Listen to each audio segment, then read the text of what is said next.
Como septiembre es mes de la Biblia, hablemos algunos aspectos de la misma para mejor comprensión.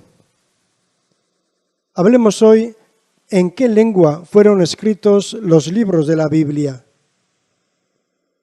En 3 lenguas fueron escritos originariamente los libros de la Biblia: hebreo, arameo y griego.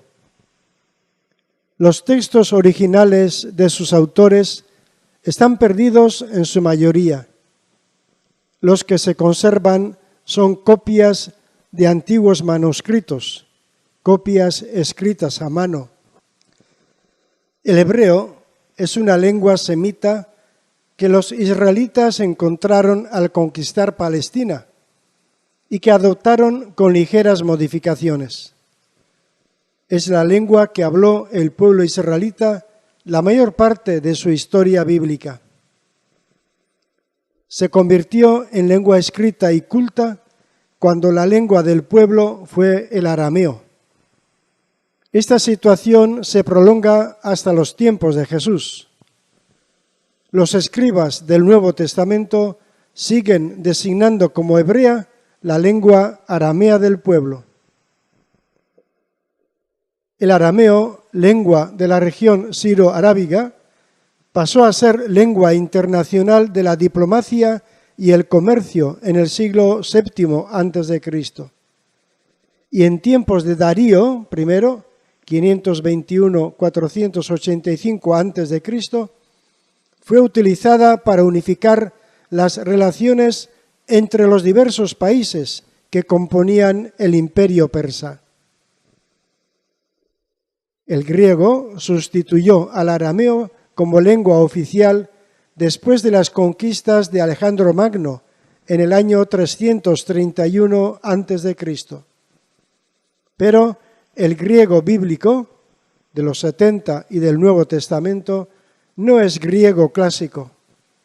Es un griego simplificado que sirvió de lengua común y vehículo de intercambios comerciales y culturales de todo el Mediterráneo. Fue lengua hablada durante cerca de 8 siglos y favoreció de manera notable la expansión del cristianismo. El griego bíblico tiene además muchas expresiones hebreas y arameas que ponen de manifiesto la lengua nativa aramea de los escritos bíblicos o de las fuentes a las que acudieron. En arameo hallamos algunas partes del libro de Daniel y de Esdras, un versículo del libro de Jeremías y 2 palabras en el Génesis. En griego fueron escritos los libros de la sabiduría y Macabeos II, además todo el Nuevo Testamento. Los demás libros de la Biblia tienen un original hebreo. Algunos se han perdido y nos llegan a través de la versión griega llamada de los 70. Primera Macabeos, Baruch, Judith, Tobías y las secciones deuterocanónicas de Daniel y Esther. Los libros del Antiguo Testamento escritos en hebreo y arameo fueron traducidos al griego a partir del siglo III a.C. en Alejandría. Esta traducción, elaborada cuidadosamente, es llamada de los 70, debido a una leyenda según la cual 72 sabios la habían hecho en 72 días. Entre otras versiones antiguas hay que mencionar las arameas, siríacas, coptas y Armenia. La traducción latina de la Biblia se hizo en diversas épocas. La más conocida es la llamada Vulgata o edición vulgarizada, que será durante siglos la traducción oficial de la Iglesia. Es obra de San Jerónimo entre los siglos IV y V después de Cristo. Las traducciones modernas son innumerables, pues el libro más traducido del mundo es la Biblia. el decálogo del buen lector del Antiguo Testamento. Primero, el Antiguo Testamento fue escrito en un espacio de unos 1000 años, en un contexto social y cultural que no es ni el occidental ni el contemporáneo. Solamente atendiendo a esta diversidad se puede captar su riqueza. Segundo, el Antiguo Testamento no es una serie uniforme de escritos, no es un serial, es una agrupación de libros diversos. No se trata de leerlo seguido y todo. Incluso libros concretos, el Génesis, los Salmos, Isaías, son, de hecho, compilaciones de autores y épocas diversas. Tercero, el Antiguo Testamento no es una historia de santos. En él abundan los pecadores.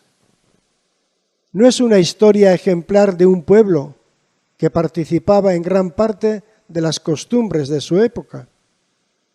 Pero aquí está la gracia del Antiguo Testamento. Es una historia muy humana en la que podemos descubrir la extraña presencia de Dios como en la nuestra. Cuarto, el cristiano lee el Antiguo Testamento desde su fe en Jesucristo, lo lee desde el Evangelio. La norma es el Nuevo Testamento, no el Antiguo Testamento. Este será superado y criticado por aquel. Mejor dicho, el Antiguo Testamento está iluminado por el Nuevo Testamento. Es decir, que una lectura cristiana selecciona, corrige y complementa la materialidad de la letra. Quinto, el cristiano lee habitualmente el Antiguo Testamento guiado por la Iglesia. Es la lectura litúrgica.